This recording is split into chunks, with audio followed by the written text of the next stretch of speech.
Ladies and gentlemen, boys and girls, time for another riveting and remarkable episode from the Last Science Show. If you don't know by now, we are honoring Black scientists for Black History Month.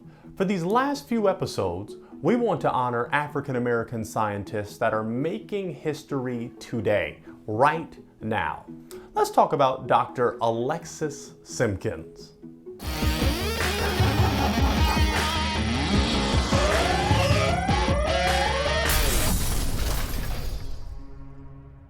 Alexis Simpkins is an assistant professor of neurology in the University of Florida College of Medicine. Dr. Simpkins first earned a Bachelor of Science degree in chemistry along with a minor in biology at Augusta University in Georgia.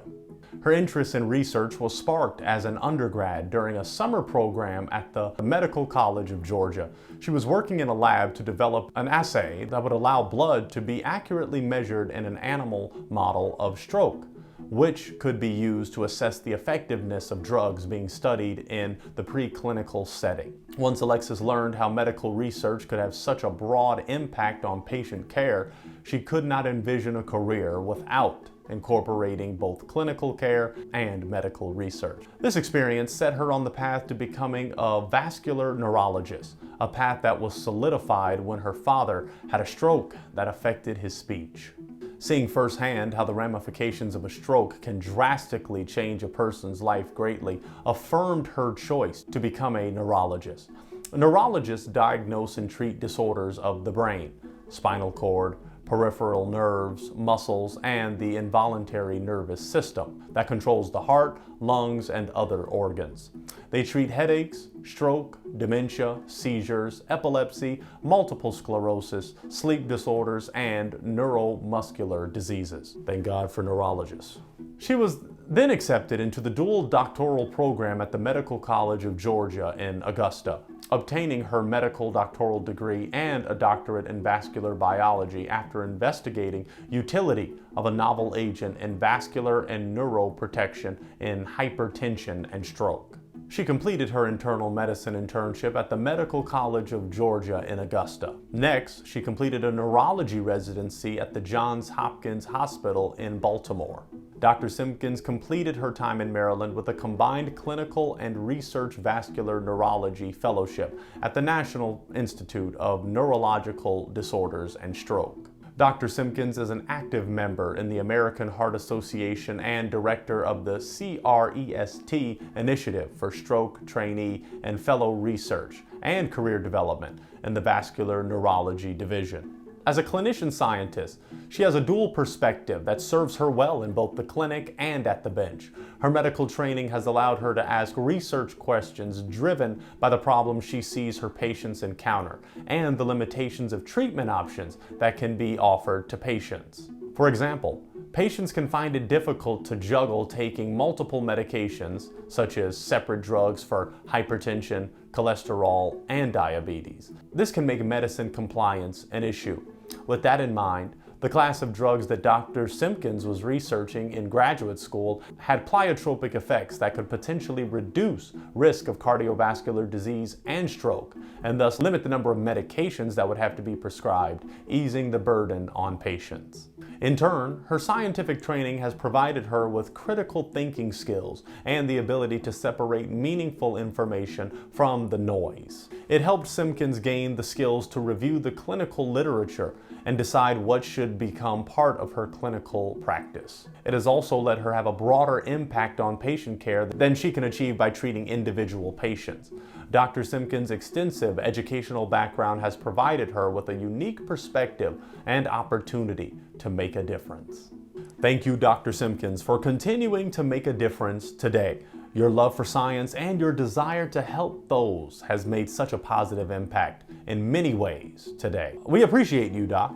I also appreciate you for watching this video from the Last Science Show.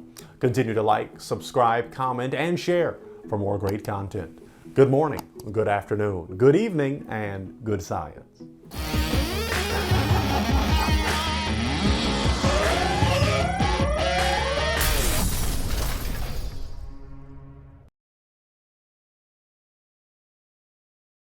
The first Black scientist we are going to honor is George Washington Carver.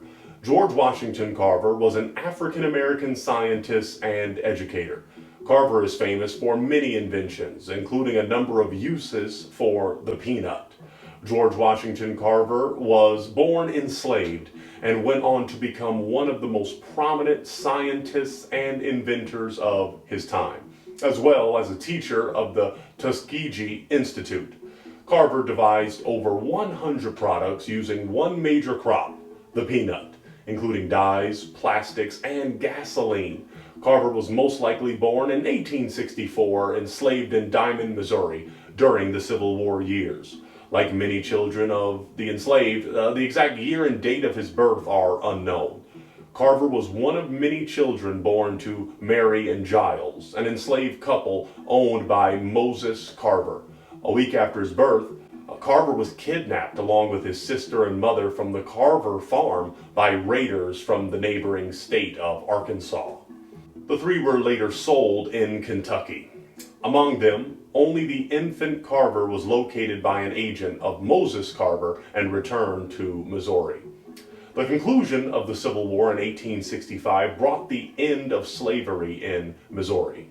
Moses and his wife Susan decided to keep Carver and his brother James at their house after that time. As she had been in high school, Jemison was very involved in extracurricular activities at Stanford, including dance and theater productions, and served as head of the Black Student Union. She received a Bachelor of Science degree in Chemical Engineering from the university in 1977.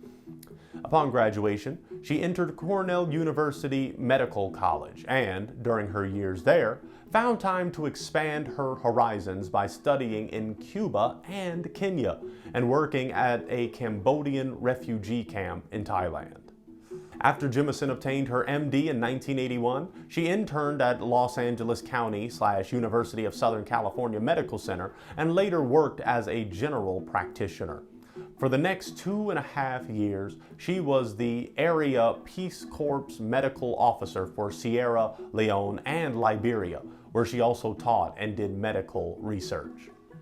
Following her return to the United States in 1985, Jemison made a career change and decided to follow a dream she had nurtured for a long time. In October, she applied for admission to NASA's astronaut training program. The Challenger disaster of January 1986 delayed the selection process, but when she reapplied a year later, Jemison was one of the 15 candidates chosen from a field of about 2,000. On June 4, 1987, Jemison became the first African-American woman to be admitted into the NASA astronaut training program.